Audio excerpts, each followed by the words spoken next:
session 94, and today I'm taking you to the book of Hosea, all the way in the middle of the Bible, many years after Jacob, after his name was changed to Israel. And I believe that at this stage you do understand what the seed of Abraham, Isaac and Jacob is. So when we read the book of Hosea, and if you have never read the book of Hosea, Hosea was a prophet of Yahweh. And Yahweh told him to go and marry a prostitute, because his bride has also become a prostitute. In the Bible, prostitution or sleeping around or being an adulterer in the prophetic has the meaning that you have turned away from your husband, from God, the God of Israel. Israel, when they turn away from him, when they don't listen to him, when they don't obey his commandments, and especially the commandments that has to do with loving him. And one of the biggest commandments that you obey to prove that you love him is to not have any other god or idol or important entity in your life than him only. Not to have any statue that you bow in front, but also not to have even in your heart, because remember, Yeshua said, even if you look at a woman with lust, you have transgressed the law. Even in your heart, if you worship Yahuwah, but in your heart you don't really worship him, you don't really love him, then you have transgressed the law that says you may have no other idol. And even the most difficult one is when he says, part of his law is that you shall not worship me in the same way or with the same traditions as the heathens worship their gods. And yes, we have inherited lies, we have inherited traditions that we are worshipping God with, but it's not his traditions that he prefers as prescribed in his Bible. It is traditions inherited from other types of religions that we might still be harboring in our lives. God says those things in the physical is then transgressed, but moreover so in the spiritual, because just like a husband does not want his wife to think about another man or to try and deal with him as if she's dealing with another man. Maybe she's in love with another man and now she's pretending it's her husband. God knows these things. You can still fool your husband, but you can never fool God. So here in the book of Hosea, he tells Hosea, go and marry a prostitute and have children with her.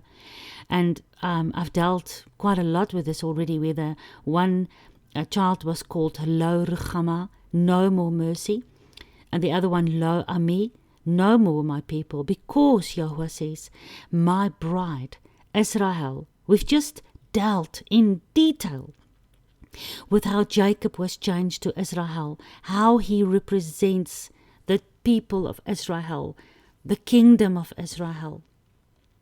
And here, years and years later, his seed is now doing what Yahuwah is telling Hosea. My bride is not loyal to me. She's bowing in front of other idols. She's longing in her heart to worship another kind of religion. She has gone away from me and my words. She's no longer keeping my words. Go and marry the prostitute so that you can explain to Israel what my message is. And the children from this prostitute will have no mercy and will no longer be called my people. And then you remember I've shown you how the gematria of the 153 fish, so amazing. How God, even as Hosea started loving his wife, although she was a prostitute and she even left him, do you know how many times Hosea's wife broke his heart?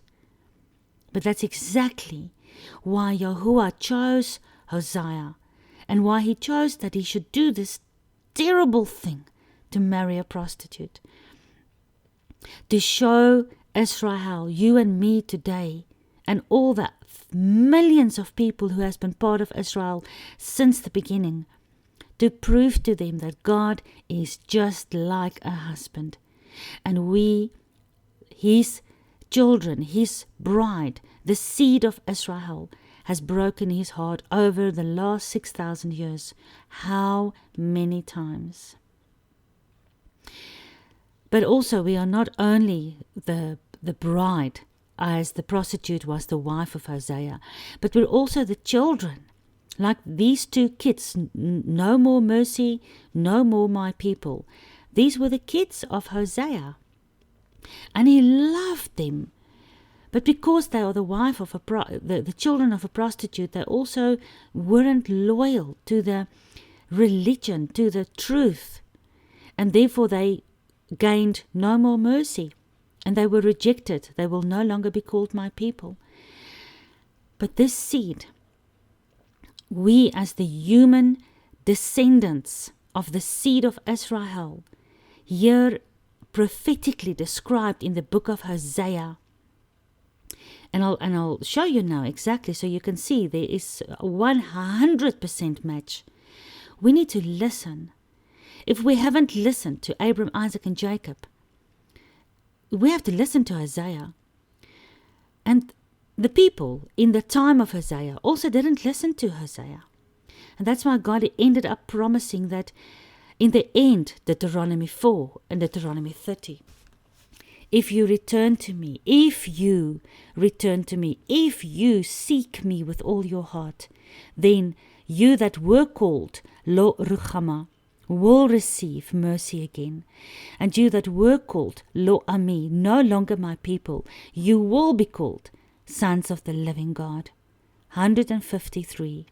And Yeshua said, it doesn't matter that there's no fish the whole night. Just do what I say. Keep on casting your nets on the other side into the ocean of humanity. You will catch the 153 fishes. Those who has been lost will come back to Yahuwah Elohim. All right, but now let's jump to Hosea 12. Because here it is absolutely amazing. How God, through the mouth of the prophet Hosea, confirms exactly what he tried to teach his people from the beginning. All right? Yahuwah, this is verse 2 of Hosea 12. Yahuwah has also a controversy with Yehudah and will punish Jacob according to their halachot. Okay, I'm reading from my Bible, so just give me a second. If I read something you don't understand, I will translate into English. I must also just remember what the English word is. All right, so halachot is the way that you walk. When Yeshua said, I am the way, he said, I am the derech. And your halachot is how you walk on the derech. So that's why halacha, you must have heard about that. That is the way in which you live. I've shown you kosher living. So kosher living, for instance, is a typical halacha. You are living, your lifestyle is kosher. So your halachit lifestyle is to live kosher, for instance. That is the way on which you are walking.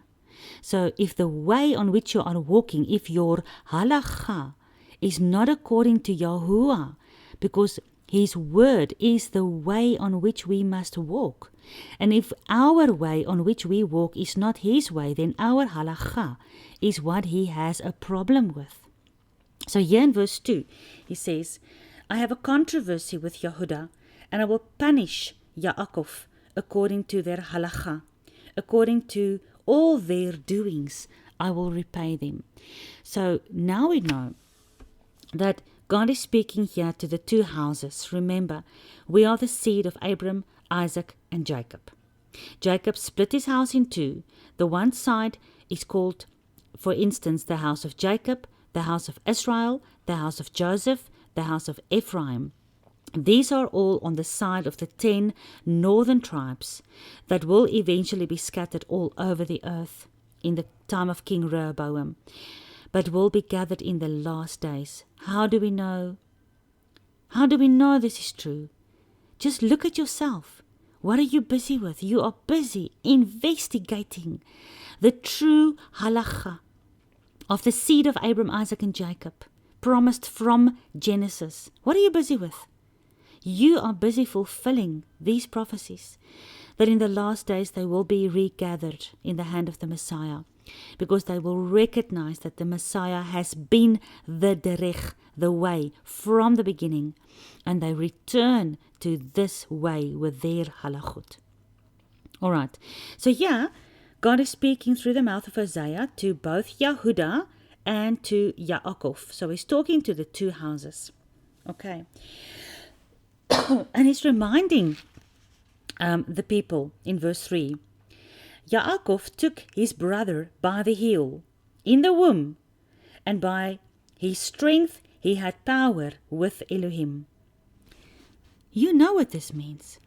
We dealt in numerous sessions with a hand on the heel, Yod Ekef, Yaakov, and how deep that spiritual meaning of that was.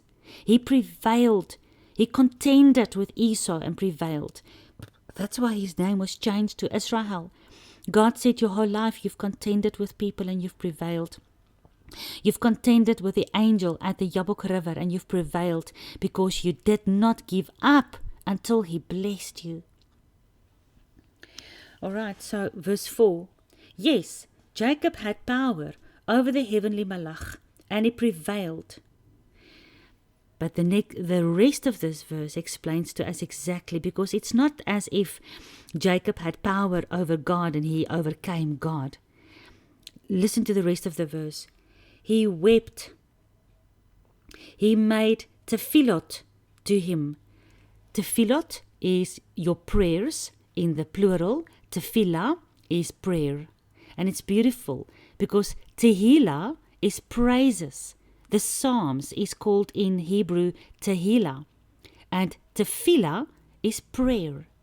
Do you see how in the Hebrew your prayer and your praises is exactly the same word with only one difference?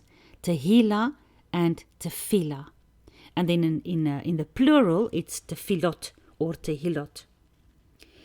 So Jacob wept and made tefillot to Yahuwah. He found Yahuwah in Bethel. You remember we dealt with that, where he had the vision of the ladder and the gateway into heaven, and he proclaimed the location of the house of God. And there he spoke with us. Okay, this is very important. Let me read this again so you can understand. Yes, Jacob had power over the heavenly malach, and he prevailed. He wept and made tefillot to him. He found him in Bethel, and there he, in capital letters, spoke with us. Do you see that I'm not alone when I'm trying to teach that everything that happened in the life of Jacob, who is symbolic of all of Israel, how I'm not alone when I say that whatever is with Jacob is with us. Whatever happened to Jacob happened to us. Whatever is prophesied and said to Jacob is said to us.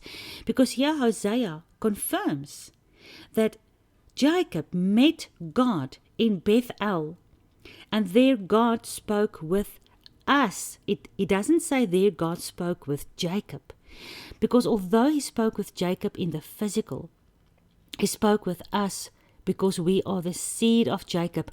We were in the loins of Jacob. We were in him. We're in Jacob. While God spoke to Jacob, he spoke to us. We are now the seed of Jacob. Thousands of years later, and God is speaking to us. Again, the book of Hosea, the book of Genesis is coming alive in your ears every single day. And you can hear how God is speaking to you. Although it was Jacob that met the heavenly malach, angel. It was Jacob that wept. It was Jacob that made tefillot. It was Jacob that met God in Bethel, but it was us. At the end of the day, all of this is us, and that is what is so amazing. So, at Bethel, he spoke there with us. Even Yahuwah, Elohim Tsefaot. Yahuwah is his memorial name. All right, let's stop. Here at Bethel, do you remember? The angels was walking up and down on the ladder. Do you remember I told you about Mahanim?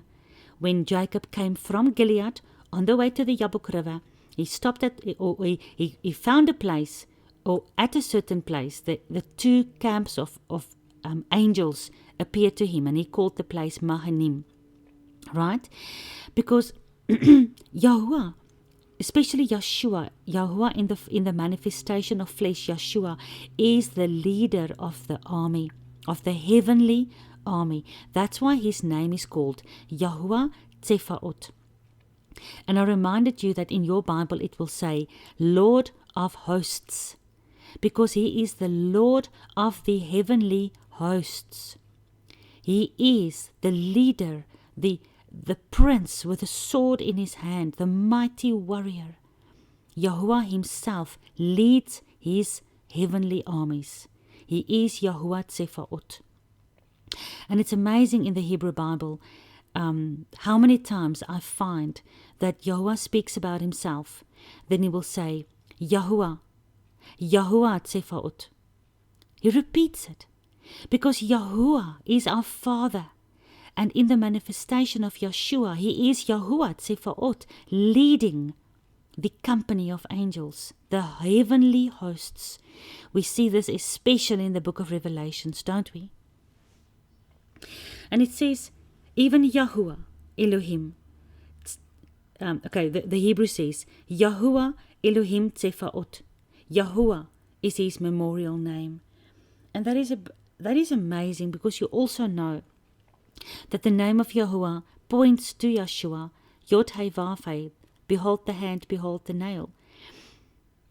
And because we have inherited lies and traditions for the last 1,700 years, since the Roman Catholic took over the position as the church, and out of the Roman Catholic came all the Protestant churches, with that we also inherited all kinds of names.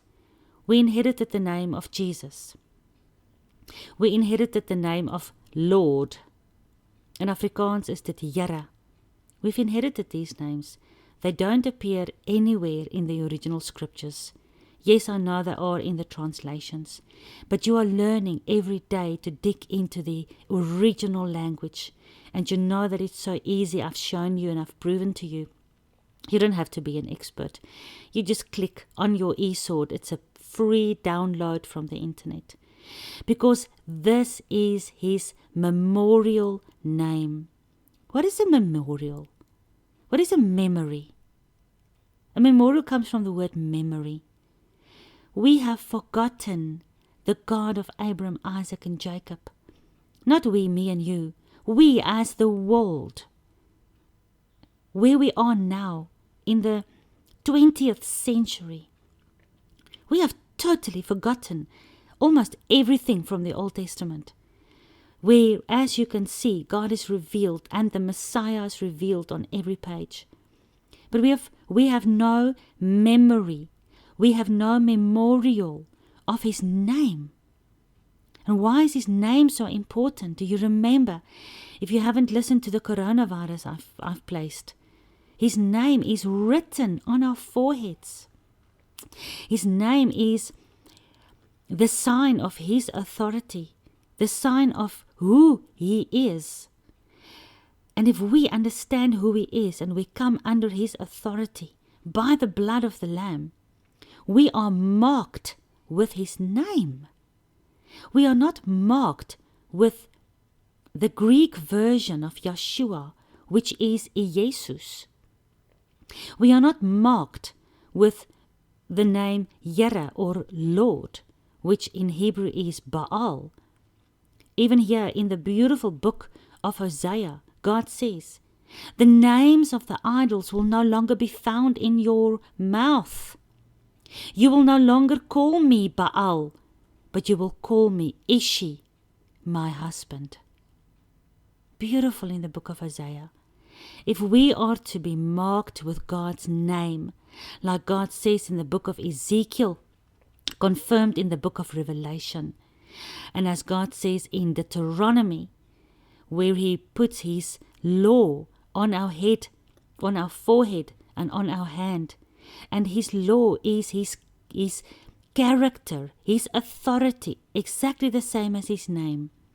This is the memorial that, just like Jacob, remember, he put up the stone when he met God at Bethel. He put up the stone and he said, this is a memorial of the house of God. We have to start putting up those memorials again, but break down the pillars of the Asherah and the Asherim and the Baalim. Those pillars, those memorials have to be broken down, God says, all over the Bible. But His memorial name we have to bring up again like a memorial stone in our lives and in our families. He says, this is my memorial name. After God has spoken to Jacob at Bethel, in the prophetic He has spoken to us, and He says, now you know who this is that has spoken to you. Remember, Jacob asked the heavenly angel that he wrestled with, what is your name? And the angel said, why do you ask my name? You should not be asking my name, because you've already met me at Bethel. You know my name. Therefore, make teshuvah to your Elohim. Keep rachamim and mishpat, and wait on your Elohim continually. Alright, God is talking here through the mouth of Hosea to Jacob, to you and to me, the descendants of Jacob. He's taking us back all the way where Jacob and Esau wrestled in the womb, and He takes us to where Jacob wrestled with the heavenly angel, and He takes us to Bethel where God spoke to Jacob, and He says, therefore make teshuvah to your Elohim. Teshuvah. Oh, this is a beautiful word. I'm not even sure what it says in the English. Let me find it. But teshuvah means at the end of the day to turn totally around, to turn back from the way in which you were walking. In your halachot, you were on your way to a certain place.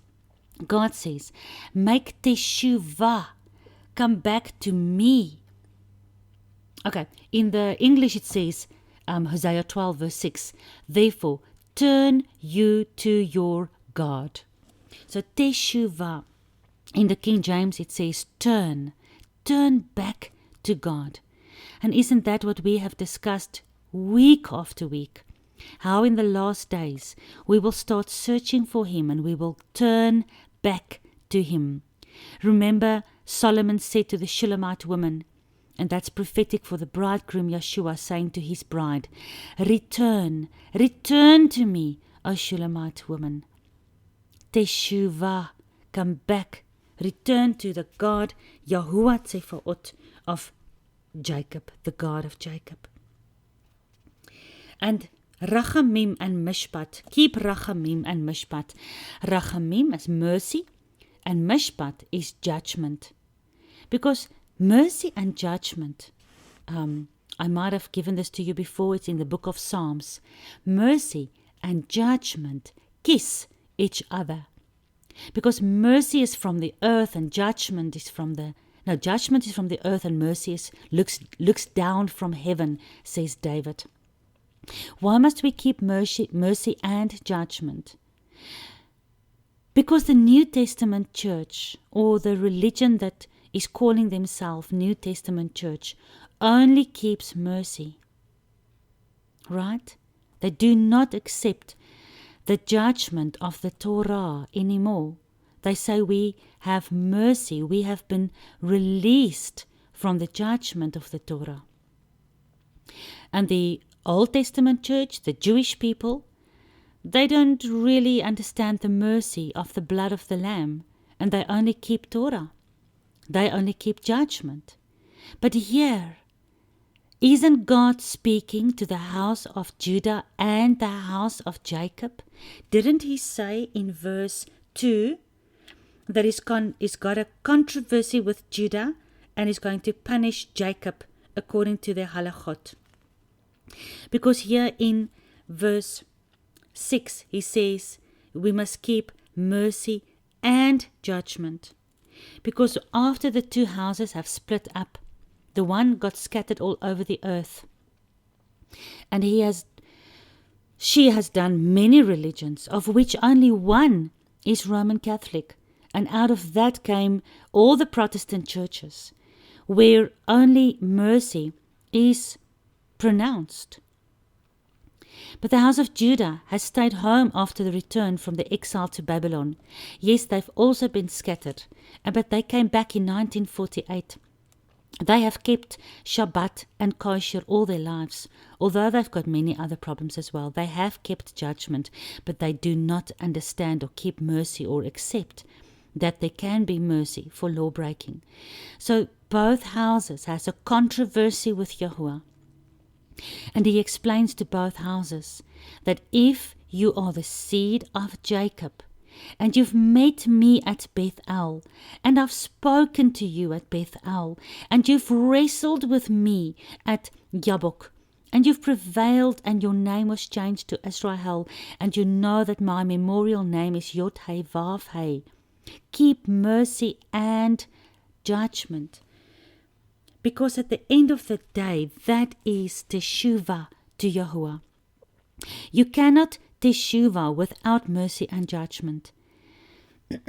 You cannot earn your salvation by just keeping Torah. Right? You need the mercy of the blood of the Lamb.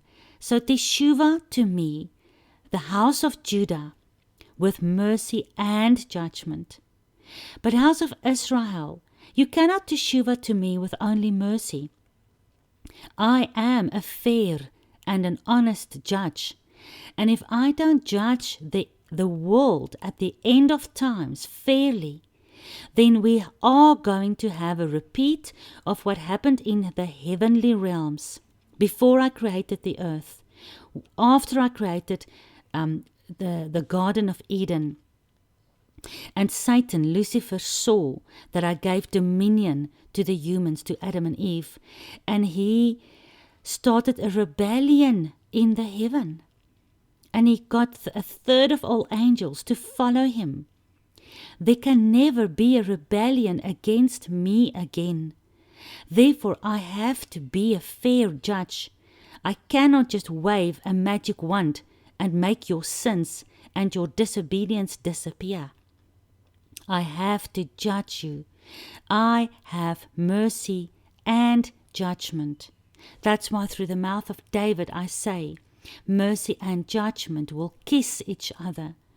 I cannot give you mercy without judgment. But I also don't want to give you judgment without mercy.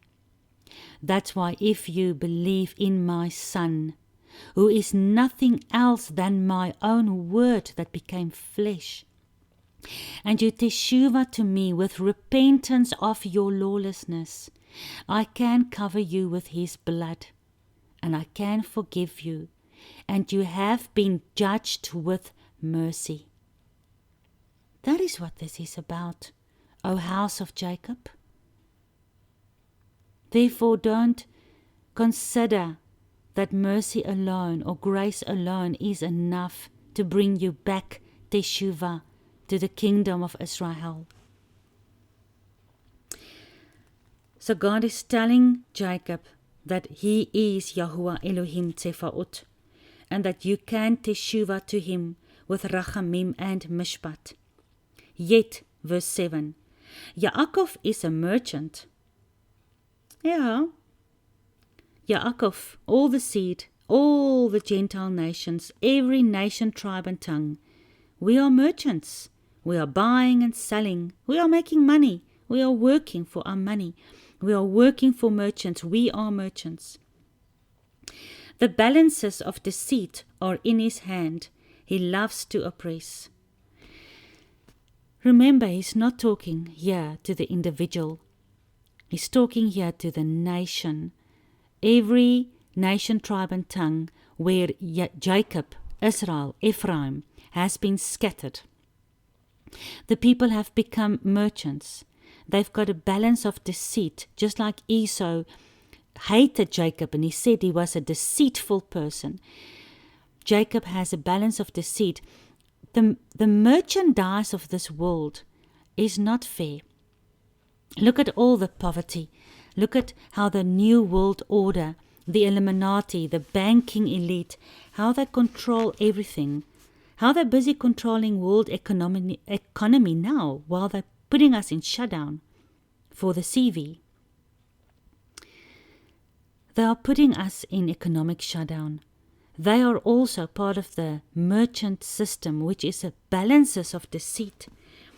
God is not only talking to certain people, He's talking to humanity. Because out of humanity, His people must teshuvah to Him. And Ephraim, yes, said, I have become rich, I have found substance. In all my labors, you shall find no iniquity in me that is sin. You see, at the end of the day, if we, as Jacob and as Ephraim, become such a part of this world merchandise, then that also takes us away from the God of Jacob. And maybe now that we are in lockdown,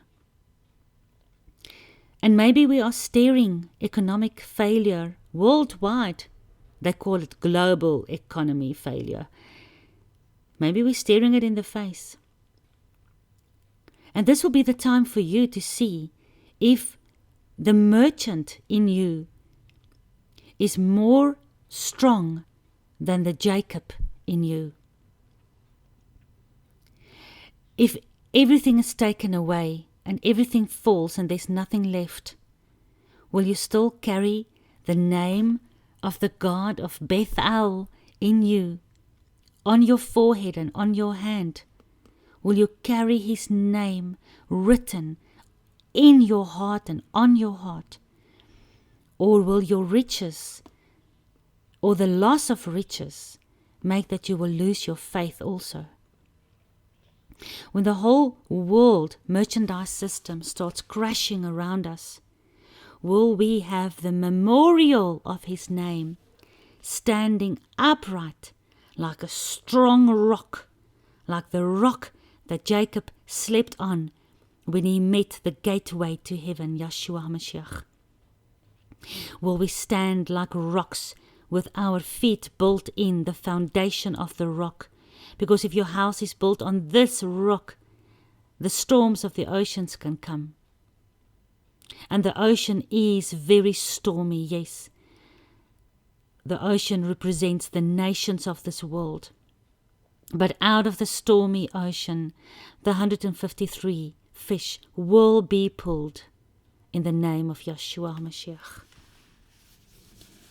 Verse 9, And I, who am Yahuwah your Elohim, from the land of Mitzrayim, will yet make you dwell in Sukkah, as in the days of the solemn Moed of Sukkot. This is very, very important. Because the word Sukkah is like your tent. And Sukkot is the Feast of Tabernacles. Now remember, Israel was in Egypt. The plagues fell. Right. They listened to Moses. They smeared the blood of the lamb on their doorposts. And they were kept safe. And they were brought out of Egypt. And the first place that they stopped at after coming out of Egypt was Sukkot. Sukkot. Sukkoth. Sukkot.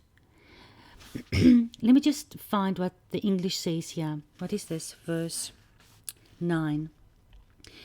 And I that am Yahuwah your Elohim from the land of Egypt will yet make you to dwell in tabernacles. Because in the English for Sukkot is tabernacles.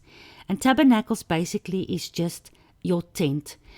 Because remember, Paul said as well, we are just living temporarily in this fleshly tent. We are not from this world. We are not part of this world. We are just here temporarily.